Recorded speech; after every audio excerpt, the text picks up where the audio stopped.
everyone, I'm Allie and welcome back to the Fab Little Dish channel, your cozy little nook for all things food, leisure, and decor, especially holiday decor. And check out this garland behind me. It is gorgeous. And today we're gonna be walking through step by step on how you can recreate this beautiful piece for this holiday season and for any holiday season coming up. Thanks for joining, and I hope you enjoy this fun holiday ride. I've linked everything that you're gonna need below in the description, but here's just a quick little visual of all of your materials for this project. In addition, you will need some paint in a color of your choice to paint the small ornament balls. I did purchase pink ornaments, but I wanted them to be more closely resembling the Glitterville hot pink color, because I think it pairs really nicely with the pastel leaves, and I think it really elevates the entire garland after that paint is on those ornaments, because it really makes it all pop in the end. So definitely worth the extra step, and I like to start with this step so that we can allow them to dry. So I also use this little a sponge in order to paint the ornaments, because I think it gives really great coverage around all of them, especially if there's some glitter on them or some just weird paint that you need to paint over. The sponge really allows you to get good detail. I only had to do one layer. I did go over at the end some of them that I might have rushed through and wanted to make sure I got decent coverage on each of them. But the leaves on the garland definitely do most of the talking, so you don't need to put a ton of time in making these ornaments perfect. I think it looks good if there's a little bit of a distressed look too, if it's not all perfectly painted. So just do whatever feels right.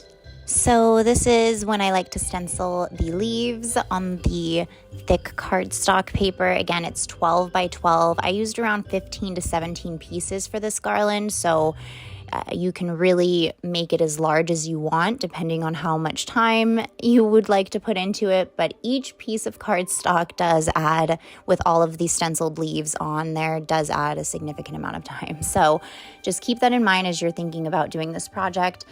This project probably took me, it spanned over a couple of days, but it took probably around 6 hours to complete if I were to put everything together. But you do need to take breaks in order to be sane throughout this and to just make sure that you don't get tired and really put in good effort throughout the whole time you're doing it.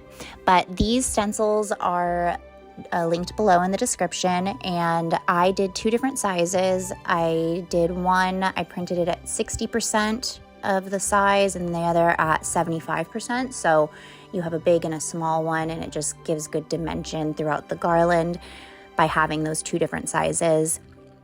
I didn't want to overcomplicate it by doing too many of them. So we did that, and I only picked 3 pieces of, or 3 colors of part of the cardstock paper, because I didn't want to overwhelm with too many colors. I wanted to keep it to a simple color scheme, pretty much a 5 exclusive colors, which is the gold that's going to be painted on the leaves, the 3 colors of the pastels, and the pink ornament balls.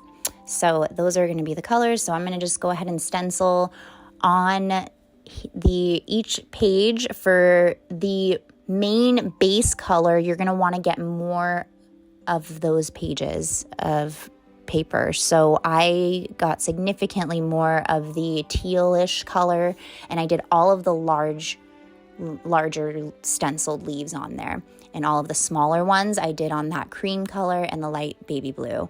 So by doing that, it allows the base to really take full effect and stand out with the complementary colors on the smaller leaves alongside them.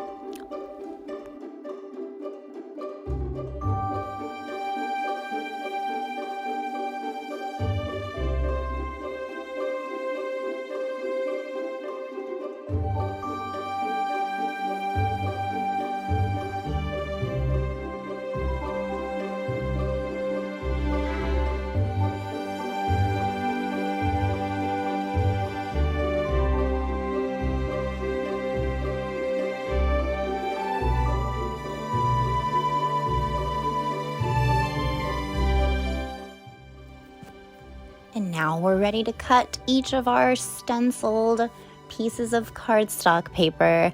This takes a steady hand, a patient hand, and this also requires breaks so that your hand doesn't cramp up on you. Trust me. But you're just going to want to follow your lines as close as you can.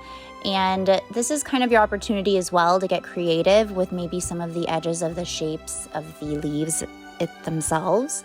I definitely wanted to keep them all around the same size, but some of them I stenciled kind of weird, or I had to just to fit on the paper to get as many on there as I could onto one single sheet. So I kind of just got creative as I was cutting. So if you have to do that, do so and just follow kind of the guidelines that your stencil has already given you. But we're going to cut each of these in each of the 3 colors, and then I'm going to set them aside and we will move on to the next step.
And this is kind of a fun technique to give dimension to each of the leaves. So you're going to want to fold them, and I like to do this on the edge. This is a big book. It's a book box from HomeGoods, but it gives a really good angle on that edge there, and it meets up with each end of the tips of the leaves very nicely. It just kind of gives a good guide, and since you're doing so many, it kind of is a good place to rest your hands too. But you don't want to do it completely in half, but you just want to kind of maybe half and half bend them and just set them aside. So kind of just brush through and put your finger tips on around the edges so that it kind of just ever so slightly bends the leaves, and then set those aside and keep doing that for all of them. I did each color individually and kind of stacked them, and then we'll be ready to add some paint.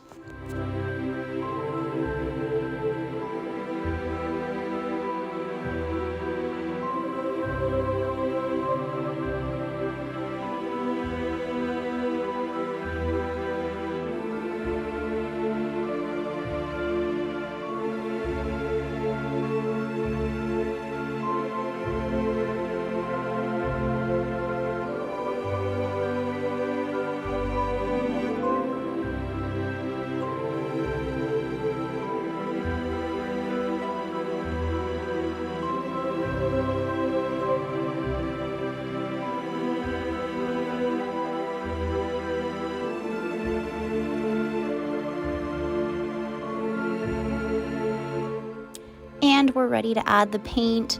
I have 2 different size gold paint pens that I use. One is the thicker one that provides more coverage, especially when you want to do, there's one theme that I consistently did throughout, which is kind of half of the green leaf is actually covered in gold. And I was hesitant to use too much of the pen paint, but actually just 2 of these was able to do the entire garland, and I did about half of the leaves covered in that thicker gold look. you'll see what I mean when you see me doing each of the different styles. But I kind of get playful with the smaller ones, but I keep it consistent for the larger size. I like to do some dashes on each side of those larger leaves, and then that's where I also did all the gold in the middle. So I use the thicker one for more coverage, and then I use the finer, smaller one for more detail that I wanted to add. But you don't want to do too fine and too much fine detail because it's not going to be seen from far away. Thicker is better, so even those big thick lines on each of the sides really gives a good look from afar. So you kind of want to just think about how it's going to look from a distance, since it is going to be a pretty large garland. But feel free to add however you think is going to pair nicely with your garland and your style of your home. So it's kind of just whatever suits your style and your tastes.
This is the thick jute twine string that I bought, and I've linked it below here. I got a really long one so that I can use it for future garlands, and I wanted to make sure that I had enough to do loops on each end too. So I unstrung part of it, and I just did the leaves on it each section at a time. Again, if you're going to be spacing this project out, this is a good time to take breaks so that you are making sure that you're giving even coverage throughout.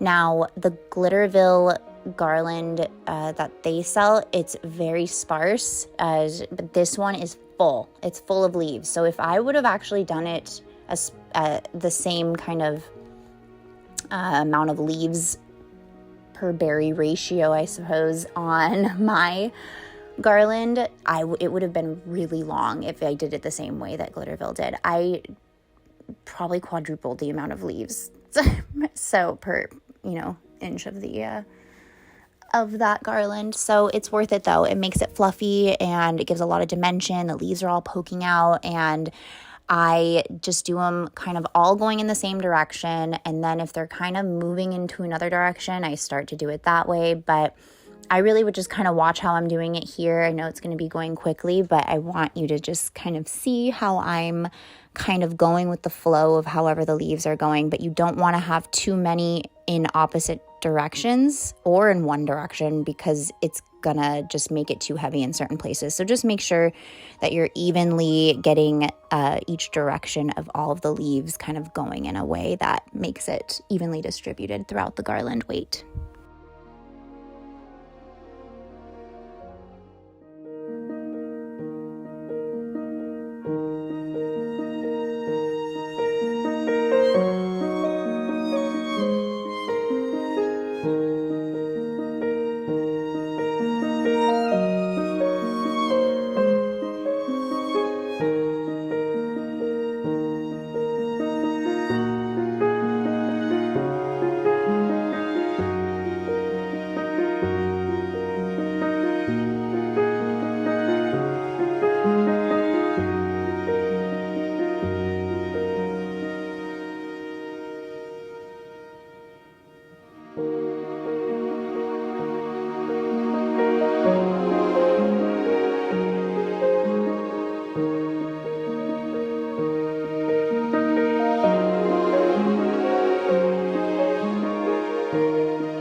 And now it's time to do our berries, aka our little ornament balls that have been drying that we painted earlier.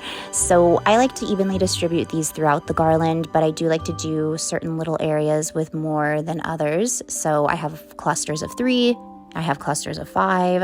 I think I even did one of about 7 of the smaller ones mixed with a couple big ones.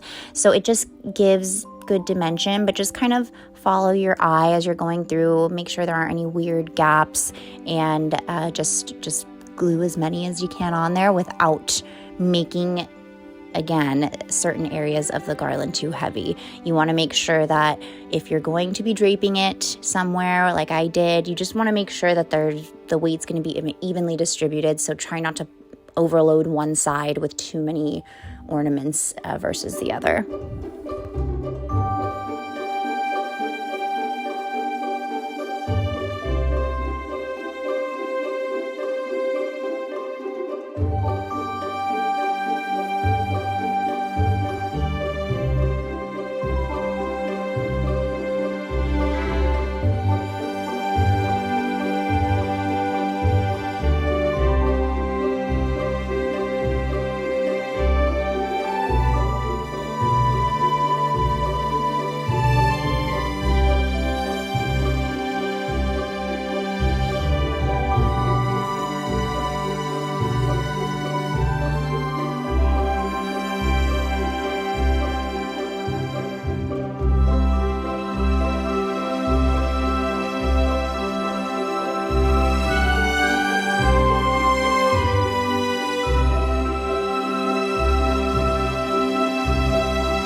And essentially you're just going to be adding as many of these ornaments on there to get that color to pop against the color base of the leaves. So however many you think you're going to need, just repeat this process over and over, but just make sure that you're not overdoing it from the leaves. You don't want to take away from the leaves because they did take you so much time and detail and energy, and they're so gorgeous.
all think. Make sure to tell me in the comments and let me know your thoughts. Please let me know if you also have any questions as you're making this beauty, and I'm happy to address any of them.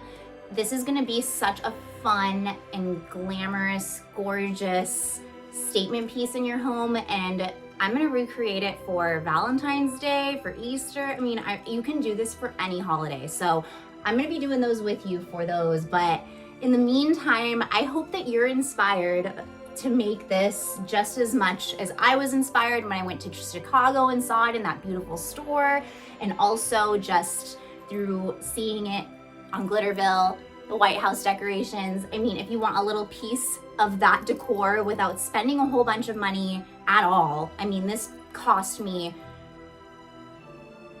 I want to say $50 total.